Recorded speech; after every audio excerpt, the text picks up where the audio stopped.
आपल्या मनातला त्याग आणि विचारांची जी प्रेरणा होती ना, ते सार सार सार आपल्या बहिणीपाशी सांगायचे. बाबा, मी पाणी मागितलं, तुम्ही पाणी देऊ शकला नाही. मी ठरवलं की आता खड्डे काढायचं आणि खड्ड्यातनच पाण्याचा झरा काढायचा. बसवेश्वर महाराज म्हणतात, माणसाचं शरीर म्हणजे हे मंदिर आहे आणि या मंदिरामध्ये मी इष्टलिंगाची स्थापना करतो. प्रत्येकानं आपल्या गळ्यामध्ये हे इष्टलिंग घालायचं, जणू शिवशंकर मानवरूपी मंदिरामध्ये तुमच्या सोबत विराजमान असेल.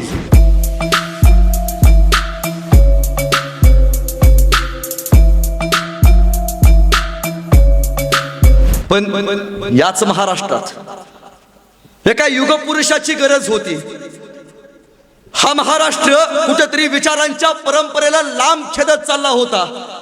अस्पृश्यतेची परिभाषा या मातीमध्ये नांदत होती आणि त्याच मातीमध्ये एका युगपुरुषाला जन्म घेणं गरजेचं होतं. आणि इसवी सन 11व्या शतकामध्ये 1105 साली एका युगपुरुषाचा मंगळवेढा इथं जन्म झाला. खरं तर त्यांचं नाव बसवेश्वर, त्यांना बसवांना असं म्हटलं जायचं. बसवांना आपल्या भाषणात एके ठिकाणी लोकांना उद्गरताना सांगताना संबोधित करताना असं म्हणतात, आमचा समाज म्हणजे बहुमजली इमारत. वरच्या मजल्यावरती जायला आम्हाला जिनाच नाही. त्यामुळे वरचा किती कनिष्ठ असला तरी तो श्रेष्ठच राहतो आणि खालचा किती श्रेष्ठ असला, खालचा किती कनिष्ठ असला, श्रेष्ठ असला तरी तो कुठेतरी नष्ट होऊन संपून जातो. खालच्या माणसांना वरती जायला जिना नाही. या तुरुंगामध्ये माणसाने माणसाला निर्माण केलेला या तुरुंगामध्ये मी राहणार नाही. आणि ज्यांनी ज्यांनी अस्पृश्यतेच्या समाजाला मागं टाकलं त्या समाजाला सुद्धा ठेवून देणार नाही. हा विचारांचा सुरुंग लावून समतेचा तुरुंग लावायचं काम जर कुणी केलं असेल तर ते बसवेश्वर महाराजांनी तुमच्या माझ्या मातीसाठी केलं. हे का केलं? महात्मा बसवेश्वर म्हणतात, माणसाची इच्छा काय असते? माणसाने माणसाला माणसाची प्रीत द्यावी, इतकीच तर प्रत्येक माणसाची भावना असते. तीच जर त्या माणसाला मिळत नसेल तर आवाज उठवणं गैर आहे का? त्याच्या विरोधात बोलणं गैर आहे का? एखाद्या मंदिरात जाऊन पूजा करणं हे मान्य आहे, पण मंदिराच्या जवळ जर देवाला जाऊन देत नसतील, मंदिराच्या भक्ताच्या मध्ये देवाच्या भक्ताच्या मध्ये जर कोणी येत असेल तर त्या माणसांचा निषेध करणं हे चुकीच आहे का? तब्बल दोन तप बसवेश्वर महाराजांच्या मनामध्ये युद्ध चालू राहिलं. याच युद्धानं बसवेश्वर महाराजांना लिंगायत समाजाकडे नेलं. तो समाज सांगतोय समता असणं महत्वाचं आहे, सामर्थ्य असणं महत्वाचं आहे, एकता असणं महत्वाचं आहे. बसवेश्वर महाराज म्हणतात, या जगात असा कोणी नाही जो सर्वात श्रेष्ठ असेल आणि जो सर्वात कनिष्ठ असेल. हा निसर्ग भेदभाव करत नाही. हा निसर्ग सर्वांना समान पाणी देतो. तो आकाश इथल्या अनेकांशी भेदभाव करत नाही. तो आकाश सुद्धा प्रत्येकाला समान प्रकाश देतो. निसर्गानं भेदभाव केला नाही, त्या सूर्यानं त्या आकाशानं भेदभाव केला नाही. मग आम्ही भेदभाव करणारी माणसं कोण? बसवेश्वरांचं वय 2 वर्ष होतं. त्यांची बहीण लाडकी, त्यांना अक्का असं म्हणलं जायचं. त्या अक्का बसवेश्वरांना समजून सांगायच्या, बसवांना थोडं थांब, इतका अभ्यास नको करू. लहानपणीपासून हुशार होते. बसवांना आपल्या मनातलं दुःख, आपल्या मनातला त्याग आणि विचारांची जी प्रेरणा होती ना, ते सार सार सार आपल्या बहिणीपाशी सांगायचे. आपल्या बहिणीला सांगायचे, असं का होतंय? अस्पृश्यतेला लांब का ढकललं जाते? आता वाटलं बसवेश्वरांच्या आई वडिलांना की बसवेश्वरांना आपण शिक्षण दिलं पाहिजे. 5-6 वर्षाचं वय असताना त्यांना एका गुरुजींकडे पाठवलं. पण बसवेश्वर लहानपणापासूनच विद्वान पंडित, अनेक धर्मग्रंथांचा अभ्यास त्यांनी केला. रामायण, महाभारत यांच्यावरती विवेचना त्यांनी केली.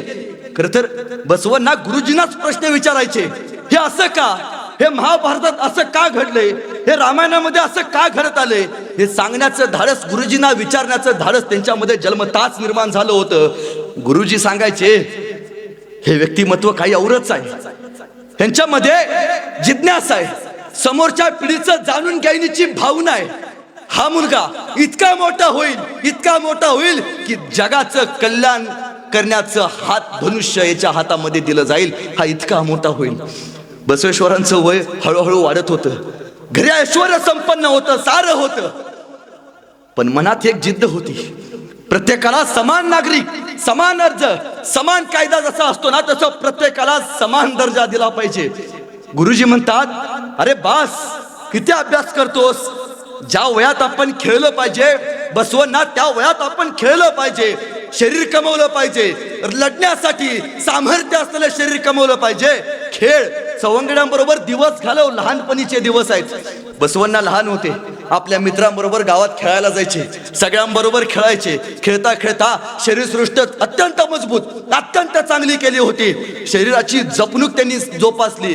त्याचबरोबर दिसायला अत्यंत देखणे होते. तरणे बाण, जिगरबाज शरीरसृष्टी असलेले बसवण्णा आपल्या मित्रांना सांगत, बाबा, हा माणूस या समाजातला माणूस, त्या समाजातला माणूस, हा कोणी असू दे, प्रत्येक माणसाचं रक्त एक आहे, प्रत्येक माणसाचे रक्त एक आहे. प्रत्येक माणसाला माणसाने जन्माला घातले, परमेश्वराचीच तर ही लेकरं आहेत. आपण भेदभाव का करतो? पण त्या काळात प्रथा होती, अस्पृश्य समाजाला जवळ घेतलं जात नव्हतं. अस्पृश्य समाजाला वरिष्ठ समाज कुठेतरी लांब ठेवत होता. त्यावेळी बसवेश्वर लहानपणी खेळत होते आणि त्यांच्या कानावरती एक आवाज आला, अरे वाचवा वाचवा वाचवा, विहिरीमध्ये एक लहान मुलगा पडलाय. आणि बसवांना त्या क्षणी पळत पळत गेले, विहिरीच्या जवळ गेले. बघितलं, एक पोरग पाण्यामध्ये खऱ्या अर्थानं बुडत होतं. त्या पाण्याचा वेग इतका होता विहिरीतला की त्याचा जीव जायला लागला होता. सगळे मित्र साईडला उभारले होते, कोणी कोणी जायचं धाडस करना.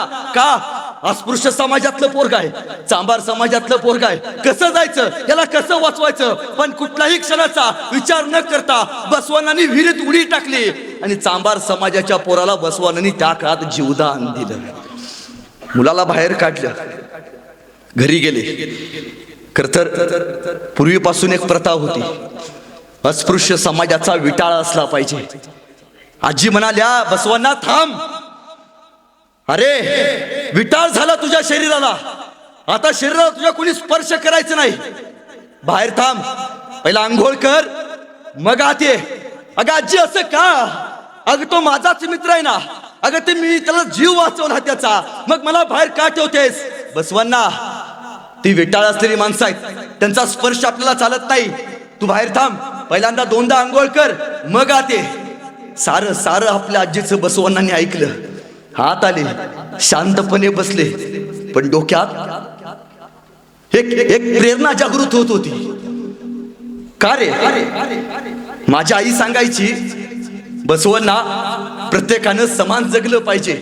मग ही ममतेची भावना असताना सुद्धा हा अस्पृश्यतेचा ठिपका अन्य समाजावरती का लादला जातोय? याच्यावरती काहीतरी केलं पाहिजे. 10 दिवस, 2 महिने, 3 महिने, 6 महिने बसवानांच्या मनामध्ये युद्ध चालूच राहिलं. एके दिवशी सायंकाळी बसवांना खेळायला गेले. 4 ते 5 वाजले होते आणि त्याच वेळी बसवानांच्या वडिलांनी सांगितलं, अरे जावा रे, बसवानाला बोलवून आणा, ऊन वाढत चालले, काहीतरी आजारी पडेल. कर्मचारी गेले, बसवानांना आणलं. खरतर तहानले होते, तहान लागली होती. आत पळत आले, बाबा पाणी द्या ना, ओ बाबा पाणी द्या ना. बसवनाचे वडील म्हणाले, थांब बाबा, मी आता पूजेला बसलोय, पूजा उरकू दे. पूजा चालू असताना मी कुणालाही उठून पाणी देऊ शकत नाही. अहो बाबा, मला तहान लागले, पाणी द्या ना. बाबा उठू शकले नाहीत. त्याच रागानं बसवना बाहेर गेले. पहिला खड्डा काढला, परत दुसरा खड्डा काढला, तिसरा खड्डा काढला, चौथा खड्डा काढला, 12 खड्डे एक एक एक बसवनांनी काढायला चालू केले. काही वेळानं बसवना यांचे वडील बाहेर आले. वडील हातातनं पाणी घेऊन आले, बसवन्नाला पाणी द्यायला लागले. आणि जाताना तिने बघितलं, आपल्या मुलानं 12 खड्डे काढलेत आणि विचारलं, बसवन्ना, खड्डे का काढलास? बाबा, मी पाणी मागितलं, तुम्ही पाणी देऊ शकला नाही. मी ठरवलं की आता खड्डे काढायचं आणि खड्ड्यातनच पाण्याचा झरा काढायचा. अरे हो, खड्डा काढल्यावरती पाणी लागतं मला माहिती आहे, पण 12 खड्डे काढायची काय गरज होती? एकच खड्डा खोल काढला असतास तर तुला पाणी मिळालं नसतं का? हो बाबा, मी तेच सांगतोय. गणेश, शंकर, पार्वती, अन्य सगळ्या देवांची पूजा करण्यापेक्षा भगवान शिवशंकराची पूजा करा, सारं सारं मिळून जाईल. लहान लहान बसवेश्वरांनी आपल्या वडिलांना नवचैतन्य असल्याची दीक्षा त्यावेळी दिली. सांगितलंय, शिवशंकर, शंकराच्या पाठीमागे उभा राहणं महत्वाचं आहे. शंकराचा आशीर्वाद ज्याच्या पाठीमागे ना, त्याच्या आयुष्यात कोणी बिघडू शकत नाही. हळूहळू मंगळवेढा राज्याचे मंत्री म्हणून बसवांना यांची निवड झाली.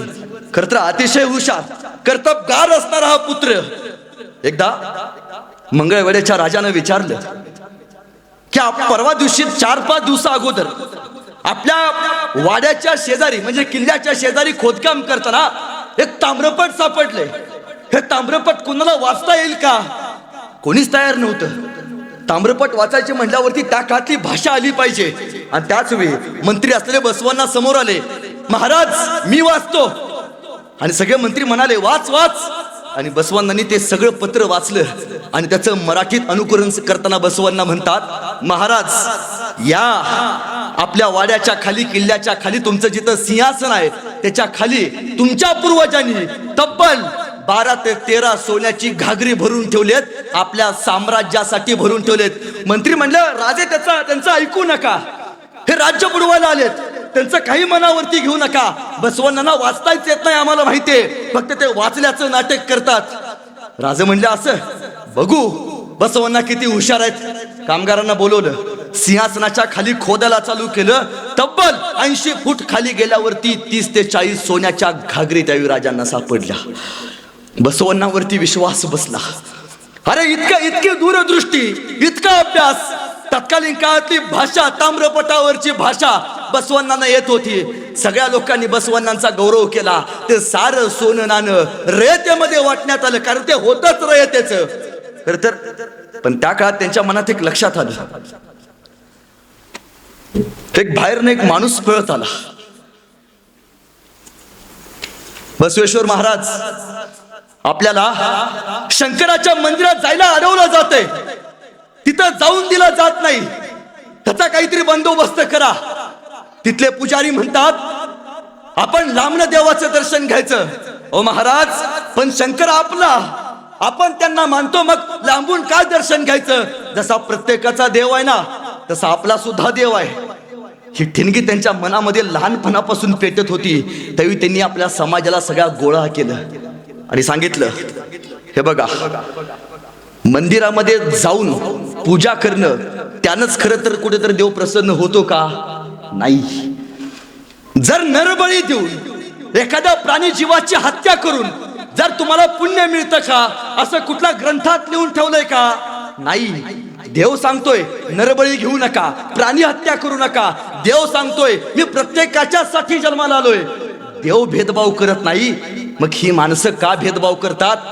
आजपासनं एक वेळ आपण मंदिरात नाही गेलो तरी चालेल पण मी एक प्रेरणेचं अस्त्र तुमच्याकडे देतोय.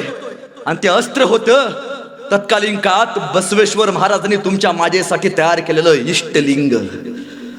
बसवेश्वर महाराज म्हणतात माणसाचं शरीर म्हणजे हे मंदिर आहे आणि या मंदिरामध्ये मी इष्टलिंगाची स्थापना करतो. प्रत्येकानं आपल्या गळ्यामध्ये हे इष्टलिंग घालायचं. जणू शिवशंकर मानव रूपी मंदिरामध्ये तुमच्या सोबत विराजमान असेल. त्यावेळी अंधश्रद्धेच्या विरोधात आवाज उठवायचं काम जर कोणी केलं असेल तर ते महात्मा बसवेश्वर महाराजांनी केलंय. एवढी सांगण्याचा इतिहास आहे. हे सारं तुमच्या पुढं त्यांनी आणि आणून ठेवलं. खरं तर महात्मा बसवेश्वर यांचं निलंबिका यांच्यासोबत लग्न झालं. त्यांच्या पत्नी एके दिवशी सायंकाळी महात्मा बसवेश्वर यांच्या घरामध्ये एक चोर आला आणि त्याने निलंबिका यांच्या सोन्याचे हार पळवून नेले. महात्मा बसवेश्वर यांच्या पत्नी ओरडला. निलंबिका म्हणाला चोर चोर चोर पकडा. आणि कर्मचाऱ्यांनी त्या चोराला पकडलं. महात्मा बसवेश्वरांच्या समोर उभा केलं आणि बसवेश्वरांनी विचारलं का रे बाबा चोरी का केलीस? बसवांना खायला अन्न नाही, दुष्काळ पडलाय, पोटात आग पेटते. पोटातली आग विझवण्यासाठी पोरं माझ्याकडे माझे टाहुळवाणी बघतात. त्यांच्या पोटातली आग समवण्यासाठी मी खऱ्या अर्थानं तुमच्याकडे चोरी करायला आलो. सकाळी मी तुमच्या पत्नीला जाताना बघितलं त्यांच्या गळ्यामध्ये हातामध्ये सोन्याने मडलेल्या होत्या. मी ठरवलं यातलं काही सोनं आपल्याला मिळालं तर माझ्या लेकरांची भूक भागेल. चोरी करायचा इरादा नव्हता माझा पण या पोटातल्या भुकीनंच मला चोरीकडे नेलं. महात्मा बसवेश्वरांनी आपल्या पत्नीला बोलवलं आणि निलंबिकाला महात्मा बसवेश्वर म्हणतात या माणसाची काही चूक नाही. आपण सोनं घालून फिरतो, या सोन्यानंच तर त्या माणसाच्या मनामध्ये चोरी करण्याचा मोह आला. पण निलंबिका, आपल्या शहरामध्ये एकही माणूस उपाशी राहता कामा नये, यासाठी आपण आपल्या राज्यात बंदोबस्त करायचा. महात्मा बसवेश्वरांनी आपल्या समाजातली, आपल्या राज्यातली माणसं उपाशी राहू नयेत यासाठी त्यावेळी जेवणाची सुरुवात केली. पण ते म्हणतात, कुठलंही काम कष्टानंच केलं पाहिजे. कष्टाच्या घामानंच तर ईश्वर प्राप्त होतो. ईश्वराला प्राप्त करण्यासाठी कष्ट केले पाहिजेत, अपार कष्ट केले पाहिजेत. का रे, तू चोरी केलीस पण तुला कष्ट करू वाटले नाही का? महाराज, माफी असावी. हे बघ, मी माझ्या बायकोच्या गळ्यातले काही सोने तुला देतो, हे सोने घेऊन जा. पण या सोन्यानं 2 बैलजोडी एकत्र विकत घे आणि त्या बैलजोडीच्या जीवावरती स्वतःचं पोट भागव, संसार कर. आणि दिवसभर काय करतोस तू? काय नाही महाराज, शिवशंकराची 4 ते 5 तास बसून मी पूजा करतो. अरे, त्या पूजेत वेळ घालवण्यापेक्षा कष्ट कर, प्रामाणिकपणे कष्ट कर. तुझ्या घामातनं तुझ्या अंगात असलेलं इष्टलिंग ज्यावेळी भिजून निघेल ना, तो खऱ्या अर्थाने त्या शिवशंकराला अभिषेक असेल. कष्ट कर, सांगितले महात्मा बसवेश्वरांनी आपल्या रयतेला. प्रत्येकाच्या घरात जाईत समाज प्रबोधनाचं पर्व त्यांनी उभा केलं. हा समाज एकत्र केला. आजही अस्पृश्यतेचा ठपका मिटवायचं काम जर पहिल्यांदा कोणी केलं असेल तर त्या या मातीमध्ये महात्मा बसवेश्वरांनी या 18 पगड 12 बलुतेदार जातीसाठी केलंय. ही सांगण्याची वेळ आज आली. त्यांच्यामुळं अनेक समाजाला जगण्याची दिशा मिळाली.